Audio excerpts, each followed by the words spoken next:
Thanks for wasting our time today. I understand this is a marriage proposal, but we don't approve. Please give up and go home now. That's what his mom said to me when we went to his family's house to announce our engagement. She gave me a cold glare and spoke down to me like I didn't belong. I knew from the start that his parents didn't like me, but I couldn't turn back. I took a deep breath, braced myself, and introduced myself anyway. My name is Cheryl. I'm 29 years old, and I work in the general affairs department of a manufacturing company. I've been dating my boyfriend, James, since last year. He's 4 years older than me, and we work in the same department. James has a gentle look, and his kindness shows whenever he smiles. That's what made me fall in love with him. We both live on our own, so we often spend time at each other's places and enjoy weekends together. We've built a happy relationship. My parents live nearby, so I take James to their house often. They really like him, and whenever he visits, they go all out with meals.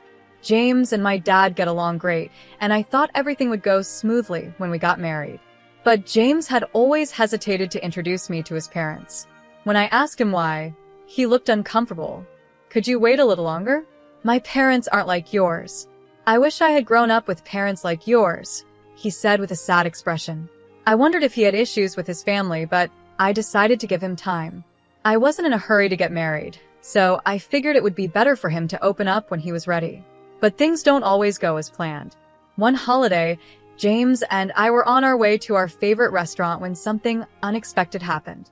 As the staff showed us to our table, James suddenly seemed nervous and fidgety. "What's wrong?" I asked, noticing how tense he was. He looked away, unsure how to explain, clearly struggling to find the words. I felt nervous at that moment, wondering if I had done something wrong. Just then, a woman in her 53s came over to our table and spoke to James cheerfully. "Oh, James, I haven't heard from you in a while. I was wondering what you were up to," she said. She then turned to look at me, her eyes narrowing as if she was judging me. She had downturned eyes that made it seem like she was glaring. Her hair was neatly tied back, which made her sharp eyes stand out even more. As I gave her a confused look, she let out a little laugh, but it wasn't friendly. "Are you really spending time with someone like her, James? You're such a good kid.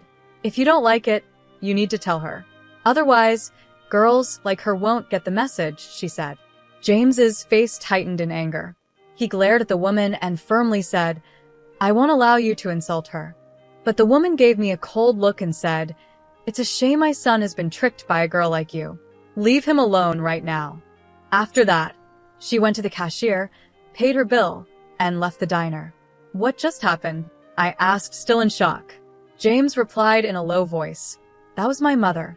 A few years ago, because of her, I had to end a relationship with someone I was thinking of marrying. She didn't want to marry me because of my mom's behavior." I began to understand why she had acted that way. James continued, "If you choose to stay with me, there will be a lot of challenges. Maybe we should break up now. Don't worry, I'll keep things professional at work, and I'll make sure it doesn't cause you any trouble." He looked really upset, and it pained me to see him like that. But I calmly said, "I still want to be with you, James. Do you really want to end things with me?" James seemed surprised by my words. "You know what my mother is like. If you marry me, she will be a burden to you." "I don't mind. I think that's part of marriage, and we don't have to live with her, right? If it becomes an issue, I'll ask for a transfer at work, and we can move far away," I said. James stared at me, deeply considering my words, and I gave him a reassuring smile. "Then I feel better about it. Is it strange if I propose to you right now?" he asked. A wave of warmth rushed through me, and I could feel my face turning red. "Are you serious?" I asked, feeling a bit embarrassed. "Yes, of course. I want to spend my life with you," I said, my cheeks growing hotter. "I feel a bit like you've beat me to it, but I'm really happy. I want to be with you forever," James said with a smile, and I finally felt relieved. After that, we decided to tell my parents about our engagement. They were thrilled and asked how we decided to get married. I knew we'd have to mention James's mom at some point, but we tried to avoid the topic by pretending to be shy. However, my mother wouldn't let it go. "So, have you already met James's parents? Or is that still in the works?" she asked. James and I were caught off guard. No, I don't plan to tell my parents about the wedding, James said, causing my mom to gasp in surprise. Why not? She asked, shocked. Because I know they won't approve of our marriage, James explained. At that point, my father gave us a serious look. That's not acceptable. Marriage is the joining of two families. Your mother would be heartbroken if she found out you got married without her knowing. You both should at least meet with them once. If they still refuse, come talk to us and we'll support you. My dad's words were strong and comforting, but James still looked worried. I'm fine, I said with a smile, hoping to put him at ease. I thought that if we couldn't get past this challenge, we wouldn't be able to find real happiness together. Later, James told his parents that I would be coming to introduce myself. They didn't seem excited, but he was able to set up the meeting anyway. James's father was a CEO, and they lived in a big house with a large yard. When I stepped in, a big dog started barking. James smiled and petted the dog's chin, calming him down, and then the dog let me pet him too. While we were playing with the dog, the front door opened and his parents came out. His mother had a sharp look that made her seem intimidating, and his father looked just as stern as he stared down at me. Don't touch our dog. You're disgusting, were the first words his father said to me, without even a hello. He started scolding me right away, and I felt really uncomfortable. How dare you talk to her like that? If you keep acting like this, I won't hesitate to cut ties with you, James said firmly. His parents gave me angry looks but didn't say anything else unpleasant after that. They invited us into the house. As we walked in, I found it a little strange. Looking at James's face, you'd think he's a kind person because of his gentle eyes, but he didn't look anything like his father. His mother had upturned eyes, but he didn't take after her either. Sometimes traits skip a generation, or kids don't look like their parents at all, so I decided not to think too much about it. Once inside, as I was looking around, a middle-aged man in a suit appeared. Mr. Eric. Welcome home, young master, he said, bowing to greet James. He had a kind smile that was contagious, and I couldn't help but smile back. It's been a while, Mr. Eric, James said. You've grown up so much, young master, Mr. Eric replied, smiling warmly at James. It was the first time I saw James truly smile since we arrived. Then, James introduced me to him. This is Mr. Eric, my father's right-hand man. Honestly, he's more like a father to me than my real dad. My father never paid much attention to me, so Mr. Eric was the one who took care of me. You're the boss's son. I was just doing my job, Mr. Eric said modestly. But you've always had a soft spot for me, haven't you? James added with a smile. I like you more than my father. James joked with a chuckle, his laugh making me smile for the first time in what felt like forever. As we were talking, his mother suddenly stormed in from the back of the house. Cheryl, what do you think you're doing? Get over here now, she yelled angrily. She shot a harsh look at Mr. Eric.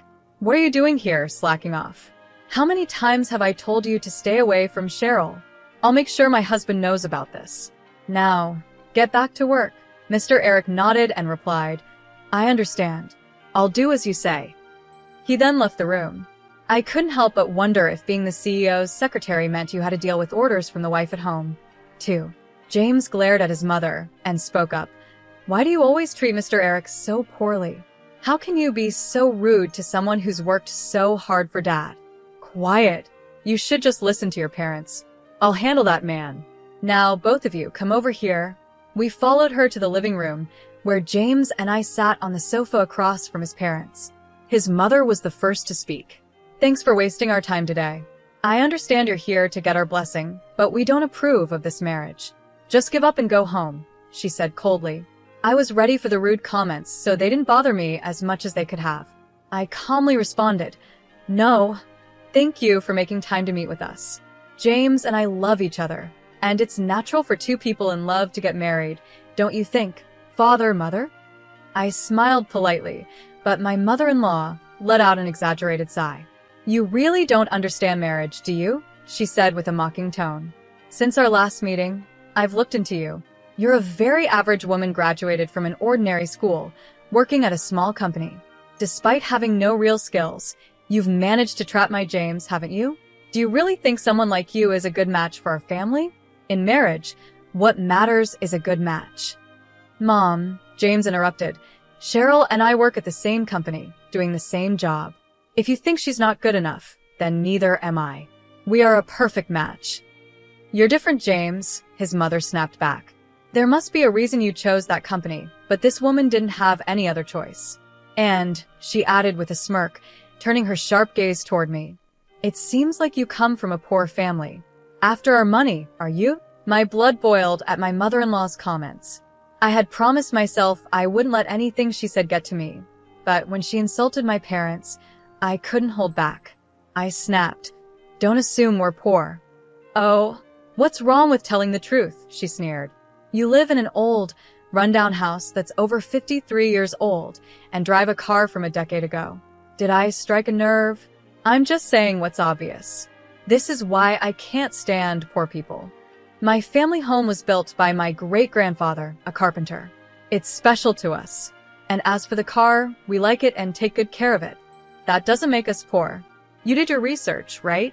So, you must know what my parents do for a living. I responded, trying to stay calm. Yes, I know. Your father is a university professor, and your mother is a high school teacher. They have respectable jobs, but there's still a big difference between our families, she replied. James is going to take over his father's business one day. Don't think for a second that the daughter of mere educators is good enough to marry my son.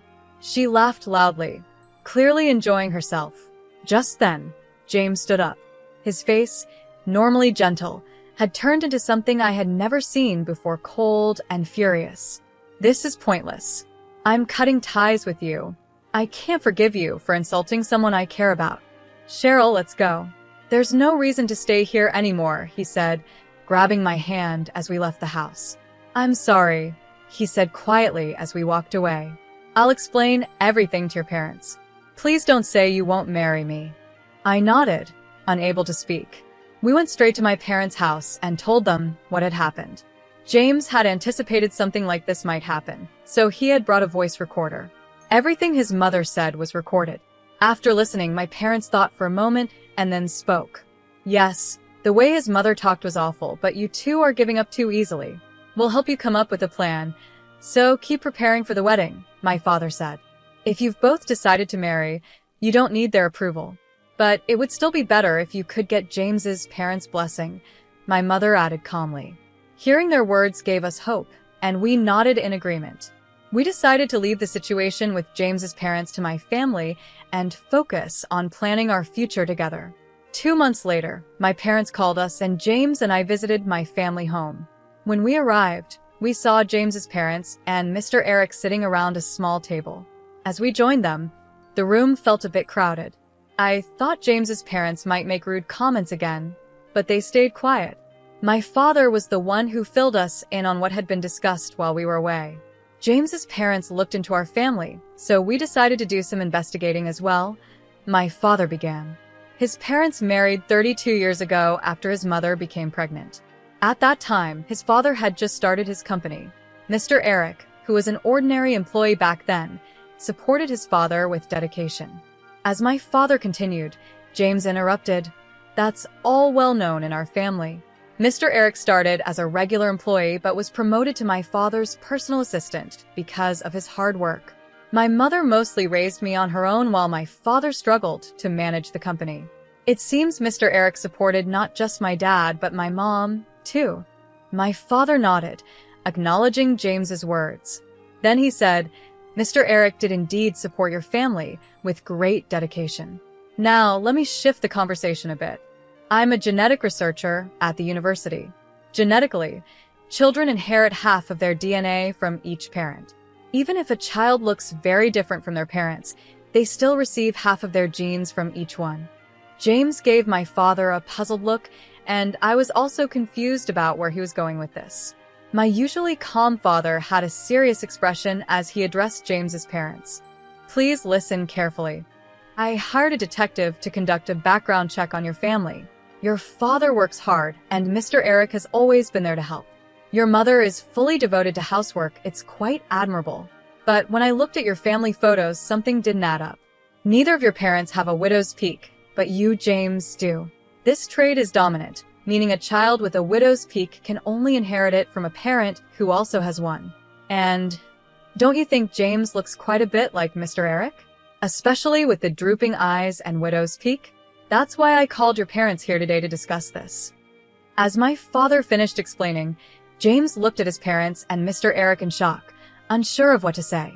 I am a French teacher, just like my mother, and I'm good at French. I never noticed anything different about their foreheads, and even if I did, I'm no expert in genetics. After a long silence, James's father finally spoke. 40 years ago, I was so focused on my work that I neglected my family completely. Then my wife told me she was pregnant. What she didn't know was that I had been hiding my infertility from her. When I found out about her affair, I was furious, and she was just as angry at me for keeping my infertility a secret. After a huge argument, I told her that if I raised her child as my own, I would forgive her. In return, she promised to forgive me for hiding the truth. I made Mr. Eric my personal assistant to keep him close, hoping to stop any further affair between them. After spilling everything, James's father sat there, looking empty, as if all the life had drained from him. Meanwhile, James's mother started to cry. I loved Mr. Eric. I wanted to raise James with him, she sobbed. James is a precious child I had with the man I truly loved. I can't let him marry someone I don't even know. I absolutely won't allow this marriage. As she wiped her tears and glared at me, James gave her a cold, disgusted look. I've always known, Dad, that you never truly loved me, and I've felt Mom's strange obsession with me for years. I even wish sometimes that Mr. Eric was my real father. But now, hearing all of this, you three are disgusting. Mom, I don't want to see you as my parents anymore. Even if Mr. Eric is my biological father, I won't acknowledge him either. I won't forgive any of you. I'm cutting ties with all of you and marrying into Cheryl's family, James said firmly. At his words, his mother jumped up, clinging to him, crying. No, James, you can't. You're mine. I won't let you go, especially not to some common girl. We can live together. I'll allow your marriage, but don't say you're leaving us. As she grabbed onto James's arm, I swatted her hand away. Ma'am, please stop. James is clearly uncomfortable. Do you even realize how much pain you've caused him? Probably not, because all you care about is yourself. If you had just betrayed your husband to be with Mr. Eric, that's one thing, but you've continued to deceive James and hurt him for years. I didn't want to say anything at first, because it's a matter between you three, but I can't just sit here and let you ruin James's happiness. Why don't you put his happiness first? If you don't like me, that's fine, but if you're only trying to control him, you're failing as a mother. From now on, I'll make James happy, so please don't stand in our way. After I said that, his mother started crying again, calling me cruel, but Mr. Eric was there to comfort her. We decided to talk about the future later. A few days later, James's parents officially apologized to us and my parents. They finally accepted our marriage, and James and I turned in our marriage certificate. James moved into my house, and we started our life together. In the end, James's father couldn't forgive his wife's affair. Even though it was too late to ask for compensation, they divorced and split their assets. Mr. Eric also resigned and moved far away with James's mother. Her luxurious life came to an end, and she was forced to live the kind of life she always looked down on. She sometimes sends letters asking James for money, but he ignores them. He has cut all ties with his father since they aren't biologically related, and he has no intention of becoming Mr. Eric's adopted son. Legally, he's still his father's son, but they seem to have accepted that. After Mr. Eric resigned and James's mother was no longer around to support him, the performance of James's father's company dropped. He stepped down, and no one knows where he went after that. A year after marrying James, I noticed that his parent house was up for sale. We had a small wedding ceremony, given the complicated family issues, and only invited close family and relatives. Even so, it was a special day, and I was happy with how it turned out. Now, we have been blessed with a beautiful daughter, and I've quit my job to focus on raising her. My parents visit occasionally to help take care of her, which is a big help. James and I are committed to supporting each other and raising our daughter with love.